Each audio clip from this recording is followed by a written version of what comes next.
everybody, thanks for watching. Now this is another video that is needed because we have to understand that there is a huge gap as far as understanding between white America and the African American community. We have to understand that most of white America have no clue of what's going on in the African American community. They just don't know what's going on. They don't know how we live. They have no clue of the economic troubles that we are facing as a people. They don't understand it. They just don't get it. Now, if the only place that you look to see what's going on in the African American community is the TV, it's mainstream media, then of course your view of African Americans is not going to be a good one if this is all you are seeing. If they are only showing you these things, then of course you're going to have fear of African Americans. You're going to develop a hate towards African Americans because you do not understand what's going on. So this is a video to help kind of, close this gap a little for those, white people who may watch this video. But there's also education that needs to be, put out towards African Americans as well, because we don't realize what we are doing to ourselves. A lot of us don't pick up on the whole bias of the media. There's a huge media bias, between blacks and whites, and we all have seen it. College kids rioting, just rowdy college kids having a good time. Black kids rioting, thugs, criminals, crooks. So there's a huge bias in the media, and it needs to be addressed. And there can be understanding between both sides to help kind of sort of close this gap. Now, there are basically three types of white people that I have come across in my lifetime. I mean, you basically have white people who understand what's going on as far as the African American community, what has going on with African people. They understand it, they get it. These are the people who marched with us. These are the people that was marching with Dr. King, who are still marching with us today, holding up Black Lives Matter signs. These are the people who get it, they understand. Then you have white people who just don't understand what's going on. They live outside the African American community. They get all of their information from the media, from TV, and they just dislike African Americans, or they fear African Americans because they just don't understand us. They don't understand what's going on. Then you have the just outright racist white people who just hate black people. They hate Asian people. They hate Mexicans. They just hate people who are not white.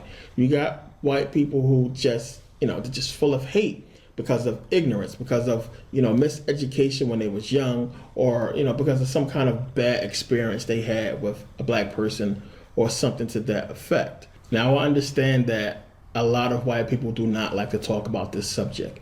They don't like to deal with it. They don't like to even watch videos about, slavery or the civil rights movement, because it makes them feel guilty. And a lot of times when people feel guilty, they try to point the blame somewhere else. They try to point, the attention somewhere else, or they get frustrated, or they get angry. They get really defensive when they start to feel guilty, or they feel like they're being pressured into a situation that puts guilt on them. And the whole thing is this, as I said before, you had nothing to do with slavery. Slavery happened hundreds of years ago. You weren't even born. So to get frustrated at a black person for just bringing up black history, or for talking about slavery, and then, turning that conversation into something racist is not right. It's not fair. It's something that's happening a lot. And I see it a lot in the comment section and, on YouTube. So now this is what has been happening with, the whole slavery thing. You can go and look at almost every single video on YouTube that has to do with slavery, and you'll find, multiple comments from white people saying the same thing. They'll say, you guys did it to yourselves. Slavery wouldn't have happened, or you wouldn't have been enslaved had you not sold each other into slavery. Just discounting the whole fact that the slaves themselves were victims. And you also have to understand that slavery was big business. It has been going on for thousands of years. We're talking about before the Arab slave trade, ancient Rome, ancient Greece. Homer talks about slavery. So slavery has been going on for a long time. Everybody has been under slavery. We all know this. Yes, we understand Africans sold Africans into slavery, but it's not about Africans selling Africans into slavery, because that was going to happen whether Africans sold slaves or not, just like it did in real life. They took slaves regardless of Africans selling Africans. The whole thing is after the fact. So we can point to slavery and we can look at what happened to slavery, the hundreds of years of slavery, and we can equate it to our situation today. And I know a lot of white people get frustrated with that. They look at it and say, ain't no way in hell that, you guys should be where you are at today because of slavery. And I'm going to point out and prove that in this video. And I'm going to show you how slavery directly affects us today and what has taken place. It should be obvious. It's obvious to a lot of people why and how. Because you have to think of racism. You have to think of the mindset of a racist person who is in power, who can stop us from rising up. And you have to understand that, of course, we get upset when we bring up slavery, but we are not talking about white people of today. We're not talking about you guys.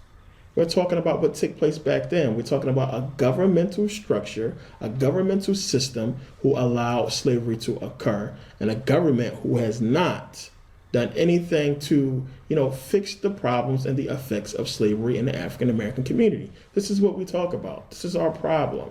And if you can't see that, it's because a lot of people don't want to see it because they are influenced by what they are seeing from African Americans on TV. We're going to get into that in this video. We're going to address these things because I believe that with understanding, white people who don't want to understand or white people who are trying to understand, after you finish watching this, you will get the bigger picture and you will understand, what is this gap? What is this problem in the African American community? You will be able to understand. Now, of course, us as black people, we don't look at slavery and say, hey, we sold each other into slavery. Yes. We look at what happened after, we were sold. Because the thing is, yes, an African sold an African into slavery. But what took place after the sale is what we have the problem with. If I sell you a car, I don't expect you to come and give me your cash money, your hard-earned money. I don't expect you to give me your money and then take that car and hang it from a tree. I don't expect you to, pull the wheels off of that car and destroy it. I don't expect you to set that car on fire. I expect you to drive that car. I don't expect you to destroy it. So, when African Americans look at slavery, we say, well, damn, why couldn't we just have been slaves? Everybody else was just slaves. They came out of slavery and look at what they have today. But African Americans can look at slavery and say it directly affects us today. And if you don't believe that, I'm going to show you how. So now a lot of the racist white people today is just, it's just hate. They're just full of hate and full of miseducation. And, they don't understand what's going on. And I blame a lot of it, especially, between the 40s and 60s. I blame it on people like Charles Darwin and Charles Dawson, these people who came up with this whole science of, black people are monkeys. We come from monkeys. We come from apes. People who put Otabanga in a cage and made him live with a monkey. And these human zoos that was going up around the world, putting black African kids in these zoos and having white people come and throw bananas at them. I blame it on these kind of people because you had in the 50s, we're talking about 1957, 58, we had human zoos. You had the Bronx Zoo where you had African American people living in zoos because white people believed that they descended from monkeys, that we came from apes. And I always say this because some people say today, because we are taught this today, that we all came from monkeys. Everybody. The whole Darwin theory is that we all came from monkeys. But if that was the case, how come white people back then was not looking at themselves as descending from apes? They obviously thought they came about a different way. They came about separately from, African Americans. They came about separately from Africans. So they obviously didn't look at themselves as being the same as African Americans or Africans. So the human zoos, wasn't no white people in these human zoos being, paraded around as, a descendant of a monkey. So I blame these theories. Now you have to understand, we're talking about 1957, 1958. Right after that, you got the 60s. You got the civil rights movement. You have integration. So if you have a generation of white people who believe that these African Americans, these African people come from monkeys, that we are not human, we are subhuman, we are a different species, we are not even supposed to be living with them. If you got people who feel this way and they looking at black people and they think that, hey, these people are not human, you can do whatever you want to them, then this is what will happen. I mean, what would drive a person to do this? I mean, look at these pictures. I know it's hard to watch, but you have to understand the mindset of a racist person, a person who looks at us as, an abomination, something that is evil, something that is different because of lack of understanding and education. I know a lot of black people are just going to say this is in their nature. White people are just evil. This is what they do. They've been destroying the world for a long time. And I always say, hey, we always complain. White people, black people say, hey, white people are on top. The white man is on top. They run in the world. But you can't sit there and say that every single white person is rich. Every single white person is getting a piece of the pie. Every single white person is, a part of this plan of global domination, because there are a lot of poor white people out there. I know a bunch of them. So we can't look at every single white person and say everybody is involved with this, because every single white person didn't do that. Look at this. This is not every single white person. But you have to understand the mind of a racist person who could look at a human being as being subhuman and they can hang him from a tree or set him on fire. Little kids standing around watching. So this is something that has to be addressed, because this is due to, and I don't like to always point to the media, but you got to understand there was nothing in place to counteract what was going on with the whole Darwin and Dawson theory. There was nothing put in place. There was no kind of buffer before integration. So you had a bunch of white people who did not like black people come together. I mean, with all this hatred just collide, and we were forced to come together without proper understanding. And then how do you expect us to, unite after all of this tension between the races, especially after what took place during the civil rights movement with the fire hoses and the dogs? Even white people was being killed because they helped us out. So it was just a big ball of anger that was going on in America. And we're talking about not even 60 years ago when this was going on. So this is so recent. So we can look at all this hate. We can look at this misunderstanding. Some of these people who are in Congress back then, they raised their children to believe a certain way. And you got a lot of people who look at us as, a certain way. They don't like us. So if you put these people who are racist in positions of power, then of course the African-American success or the African-American community is not going to be what it should be. I mean, like I said, I always point to Black Wall Street, because you can look at Black Wall Street as the perfect example. Here you have black people, African Americans, who did everything right.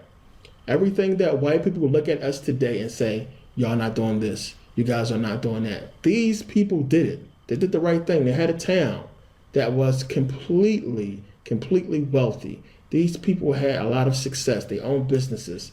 They had their own companies. They had their own school, their own airplanes. But because these people were successful and because there was jealousy, the KKK and even the police force burnt the town to the ground. So we can't look at it and say that, we haven't tried or we have not been trying. There has been things put in place to keep us from rising up. And that's what I want to talk about in this video. I got to address these things. So hopefully any white person that's watching will let this sink in and understand this is not about you. This is not about you today. It's about history.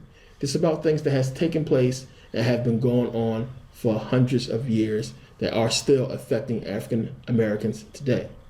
Okay, so now let's start getting into this whole thing. I want to get into this thing.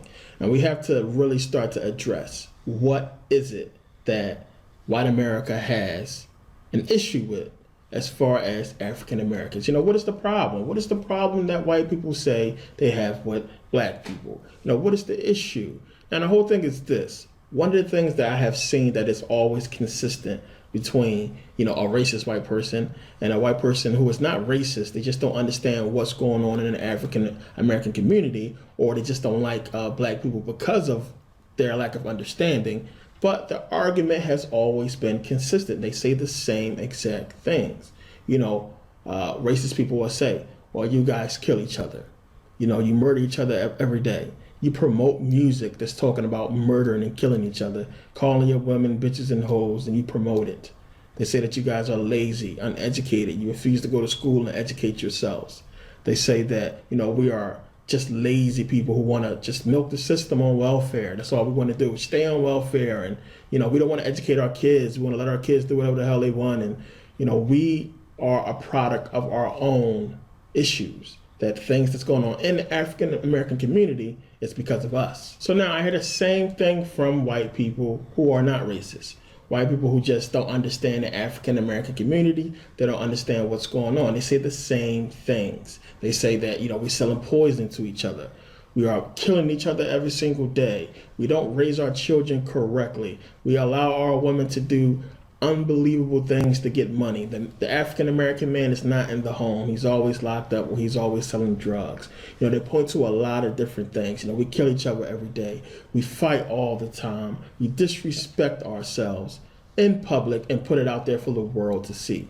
The same argument I hear from racist white people and from non-racist white people, from my own friends who say, well, this is why a lot of white people don't like African Americans, or the problem or the issues that they have. It's not that they are being racist. They are saying the same thing that I'm saying as a black man. That I'm looking at my people and saying the exact same thing.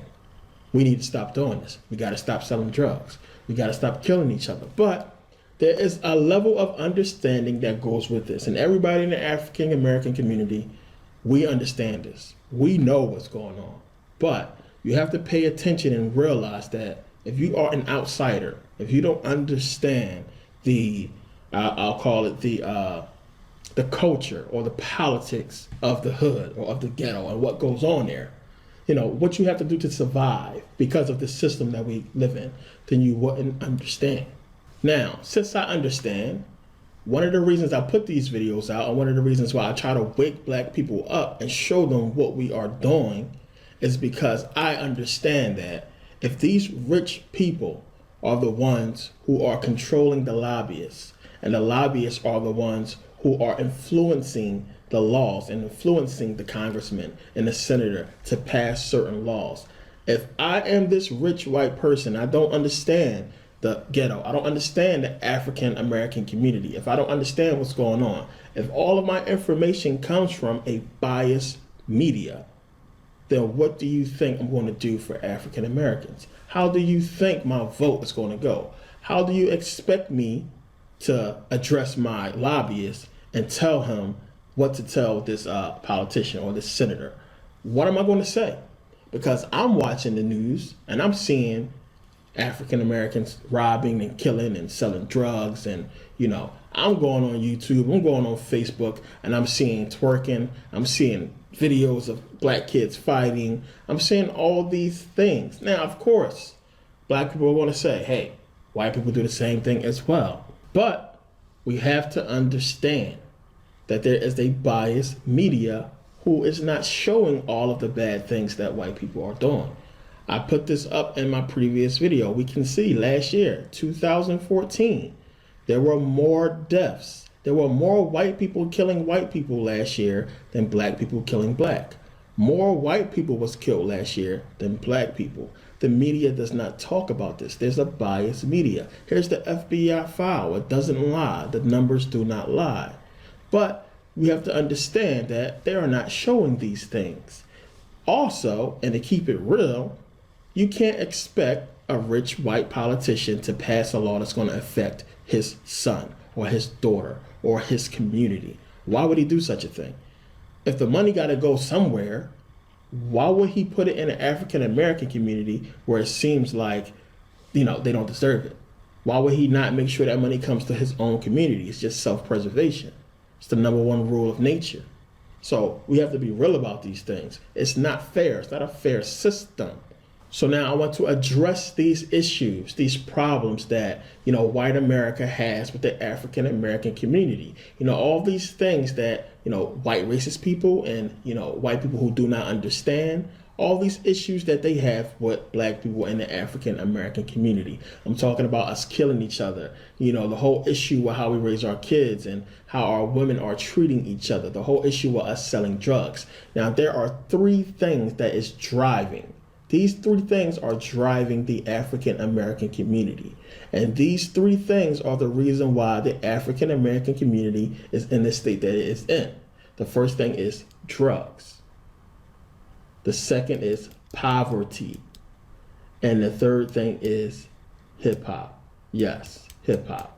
Now, a lot of people get upset when I start mentioning hip hop, when I get into the whole hip hop thing. We have to be real with ourselves. Listen to the music. Listen to what's being said. We can't listen to this stuff and say it's not affecting us. I have already proven it. It has been proven scientifically that it is affecting the community, and we have to address these things. These three issues is behind the problems. They are behind everything that is wrong with the African American community, and I'm going to address it, and I'm going to show how, one, it's not all of our fault. It's not. You can't point to African Americans and say, hey, you are the reason why there's drugs and why there's poverty and why there's hip hop. Because when you look at the facts, when you address these things factually, we will see that this is just not true. Now, understand, out of everything that I have mentioned, we gotta look at crack specifically because it was the driving force as to the problems in the African American community. We gotta go back, we gotta look at the 80s, look at the late 70s and see that when crack came in, everything changed. Out of the crack epidemic, we got hip hop because we had a lot of black people looking at the neighborhoods that was destroyed by drugs and saying, you know, why ain't nobody doing anything about this? We turn on the TV, we see the president talking about it, we see people talking about it, but nobody came to the African American community and did anything. All they did was say, hey, we need more prisons. We need more, cops. We need to put together a TV show called Cops so we can show people what's going on in the African American community and what crack is doing to people. I mean, a lot happened when crack hit. A lot of people don't realize that, everything changed once crack hit. A lot of families was destroyed by this, and the effects linger. Not only was we, just coming out of the whole civil rights movement, African Americans started to get in positions and get better jobs and do okay, but you had a lot of people that was in poverty. You had these projects going up. You had a lot of black people being pushed into these projects. Then you introduce crack cocaine into this area with nothing but poor people. Then you have an addiction. Now, when you have an addiction and you have poverty, it's going to create crime. It's inescapable. It's going to happen. So I want to go back and look at a previous video. And I want to talk about this whole crack epidemic because we can show that, one, this is not something that started with African Americans. We didn't bring crack into the country. It has already been proven, as you will see in this video, that it was the CIA. A lot of people are not going to agree with that. A lot of people are going to have their reserves on it. They're going to have their issue with that. But we can only look at the facts and look at the results and look at what people who was there spoke about. Take a look. It's about a drug ring that operated in San Francisco and Los Angeles in the mid '80s, and it was connected to a Nicaraguan anti-communist army called the FDN, which was one of the biggest groups that we know as the Contras, and it was selling cocaine in Los Angeles for the most part, but in other areas of the country as well, to the gangs, to the Crips and Bloods. Down in South Central Los Angeles, and they were taking the money and using some of it. I don't know how much, and we haven't figured that out yet. To buy weapons for the Contras. And I know it sounds crazy. I know it sounds like the wildest conspiracy theories, which is why all our supporting documentation for the thing is posted on the internet. And if anybody's interested, I can give you the internet address a little later on. Yeah, we've got from the Mercury News here, a big chart that you put together from the Sunday story. Did you write all this, by the way? Yes, I did.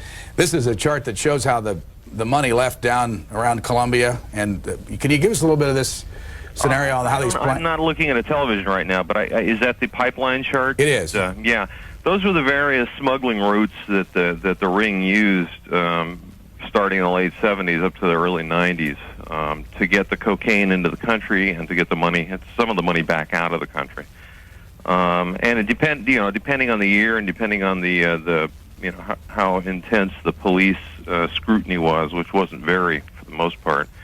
Those are the different routes they used. They used freighters. They used stolen cars. Wow.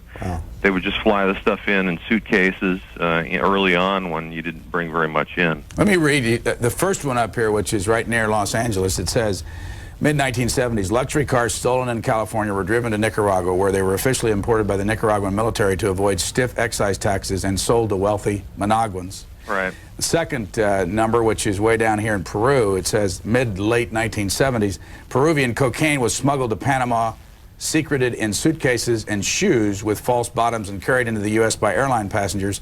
Points of entry included San Francisco, Los Angeles, Houston, and New Orleans. The third one is late 1970s to 83. Cocaine from the new Cali cartel in Colombia was loaded onto freighters owned by the Gran Colombian Line. The freighters were offloaded in the ports of Los Angeles, San Francisco, Portland, and Seattle. 4. Early 1980s, cocaine was flown from Colombia to the Bahamas, where it was loaded aboard small planes and flown into Miami. From there, couriers would take it to California aboard commercial airliners. Right. Now, I can go on about this, but where did you get the new information? You know, it's been public record for 20 years almost. Well, it was just from court files. I mean, eventually, once in a while, they would catch one of these people. The DEA would file an affidavit and lay out what they knew about the drug ring's operations, and it came from, a lot of stuff in National Archives mostly, a lot of these old court cases. And then there were cases in Nicaragua which laid out the smuggling routes through that country into the United States, so we had the back end of it as well. Gary Webb, Jack Nelson is at the table. I do want to tell the audience something, because right over your head, you can't see that. Look up on that screen there when we have it. It looks like there's a crack in the window, but that's actually condensation on our window back here because it's so muggy, and it comes right down Jack's head, so I wanted to let you wouldn't believe how muggy it can get here in Washington. Oh, yes, I can. Yes, I can. Jack Nelson asked a question. Well, yeah, I was going to ask you, because I haven't read the series. It looks fantastic, but what about the CIA involvement in all of this? Is that... Well, that part of the story deals with the FDN, that guerrilla army that I mentioned earlier. Right. That was, as the Iran-Contra hearings documented pretty well, that was a creation of the CIA. Right. And we tracked the cocaine dealers who were running this operation all the way up the ladder to the couple of CIA agents that were actually running the FDN, Enrique Bermudez and Adolfo Calero. And let me tell you, as a bit of background, most of this information, or much of the information, came out at a trial in San Diego in March. One of the cocaine brokers, a guy named Danilo Blandon, who was the head of the Southern California operation, has been working for the U.S. government for the last couple of years. And he was the star witness in a cocaine trafficking trial for the DEA in San Diego, and a lot of this stuff came out under cross-examination when he was up on the witness stand, because the defense was curious, to say the least, about his relationship with the Contras and the Crips, and unfortunately they couldn't really get into a lot of it, because before the trial the United States filed a motion asking that nobody be allowed to ask Mr. Blandon about his relationship with the CIA, and it was one of the most curious documents I'd ever seen. It said, if true, this matter would be classified, and if false, it shouldn't be allowed at the trial. So, did you get any? Got a chance to quiz him in great detail about his relationship there. Did you get any help at all out of the CIA? During the investigation, absolutely not. They wouldn't even return my phone calls. I mean, I filed a Freedom of Information Act request for information on Blandon and his boss, Norun Meneses, and I was told that they can't tell me anything because it's a matter of national security. Gary Webb, where are you from originally? My dad was in the Marines, so I'm from everywhere. And how long have you been with the San Jose Mercury News? I've been with the Mercury 8 years. I was with the Cleveland Plain Dealer 5 years before that. Where'd you go to college? I went to college in Indiana for a year, and then I went to college in Kentucky. We're at Indiana University? Yeah, IU in Indianapolis at community college, and I had a scholarship there, and then my dad got transferred, and I ended up at Northern Kentucky University. We're going to take a call in a moment, but in your stories also you say that the Crips and the Bloods, the gangs in L.A. get involved in this. How? That's the back end of the deal. That's who was buying the cocaine, and they were buying cocaine and they were buying weapons from these fellows. How much? Can you give us some sense of how big this thing is? Well, one of the guys that talked to me was the guy who was buying it, a fellow named Freeway Rick Ross. He was the biggest crack wholesaler in Los Angeles during the 1980s. And he says, well, he and Danilo Blandon have both said that, at their peak they were doing 100 kilos a week. And that's just with one dealer. You know, I don't know how much Blandone was selling to other people, but with Rick Ross, he was selling at least 100 kilos a week by 1984, 1985. It was a monumental historic event. I mean, the director of the Central Intelligence Agency was coming to Watts to face the people. Now, we all know that the U.S. government and the CIA supported the Contras in their efforts to overthrow the Sandinista government in Nicaragua in the middle 80s. Now, it is alleged that the CIA also helped the Contras raise money for arms by introducing crack cocaine into California. Deutsch felt he had to do something to try to deal with the outrage that was foaming all over the country at the time. And of course, it just blew up in his face.